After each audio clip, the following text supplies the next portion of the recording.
Herkese merhabalar, ben Huri. Huri Metek Mutfak'ta kanalıma, mutfağıma hoş geldiniz. Pratik, lezzetli borcamda kum pastası tarifi hazırlıyorum. Tarifim için 5 küçük yumurtayı karıştırarak hemen başlıyorum. 1 su bardağı toz şekeri de azar azar ekleyelim.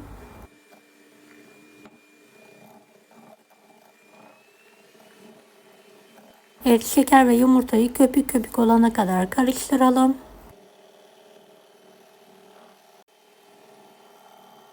Yarım su bardağı sıvı yağ, yarım su bardağı süt,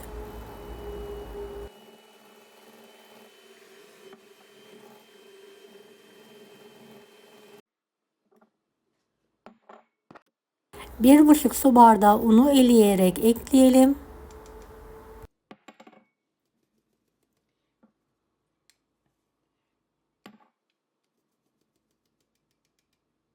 Bir paket kabartma tozu, bir paket vanilya,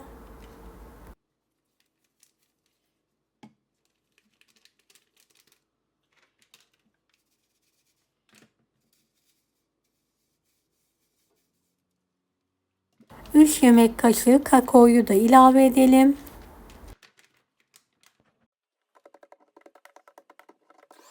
Homojen bir hale gelene kadar karıştıralım.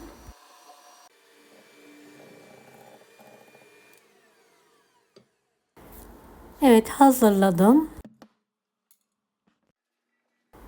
Büyük boy borcama fırın kağıdı serdikten sonra kek harcımı eşit miktarda dökerek yayıyorum.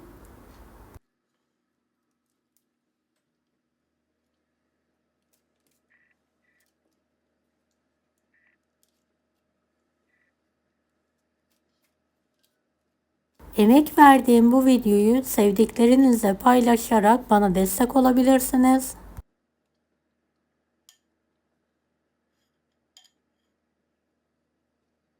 Önceden ısınmış 165 dereceli fanlı fırında pişirmeye bırakıyorum.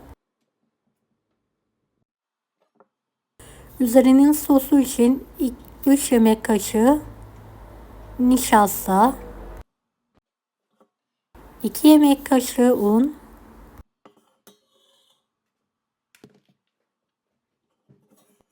yarım su bardağı toz şeker,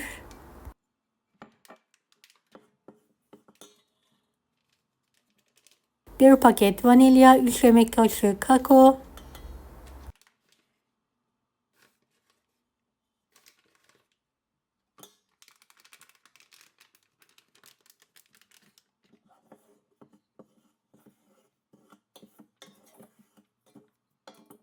bir litre süt,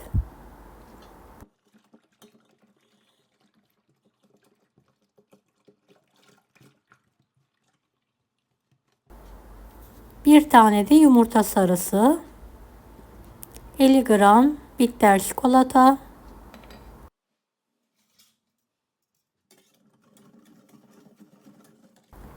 homojen olana kadar karıştıralım.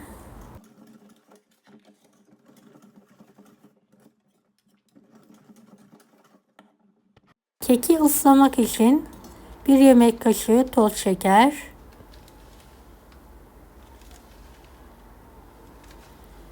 3 yemek kaşığı kahve, yarım su bardağı süt ısıtalım. Evet, kahve ve şeker eridikten sonra 1 su bardağı soğuk süt ilavesi yaparak kenara alalım tamamen soğuması için.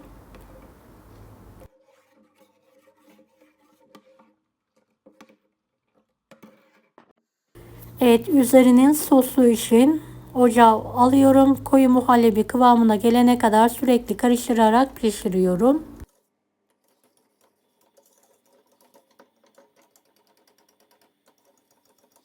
Beni hangi ülkeden veya şehirden izliyorsunuz merak ediyorum. Yoruma yazarsanız sevinirim.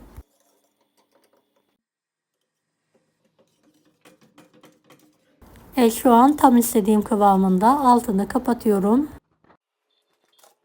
Kekim pişti, ters çevirerek altındaki kağıdı çıkartıyorum.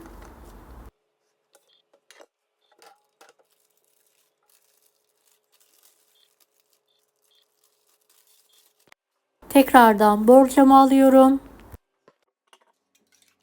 Kahveli soğuk sütle ıslatıyorum.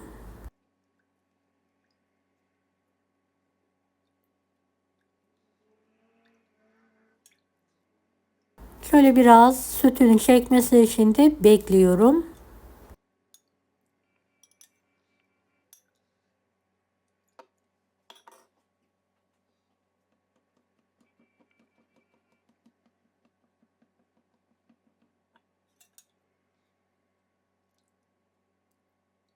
Evet, hazırladığım kremayı blenderla şöyle bir pürüzsüz hale getirdikten sonra kekin üzerine eşit miktarda dökerek yayıyorum.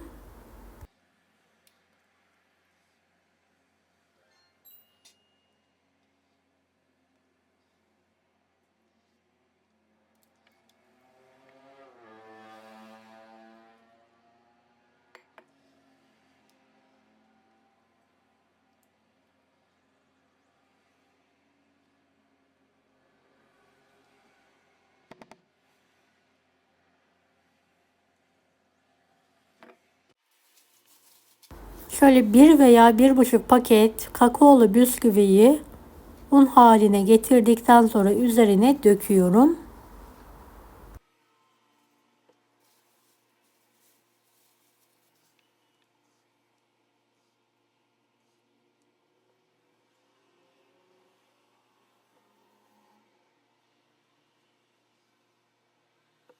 Üzerini tamamen düzeltelim. En az 4 saat buzdolabında dinlendirelim. Ben ertesi günü dilimlere keserek servise hazırlıyorum.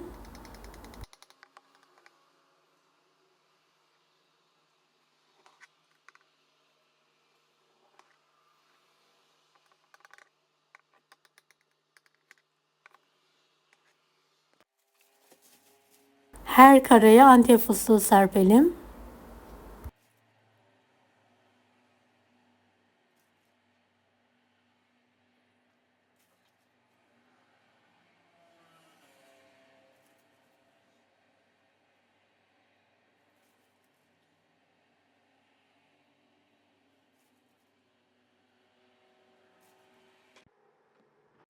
Şöyle 2 tane dilimi çıkartarak yakından gösteriyorum.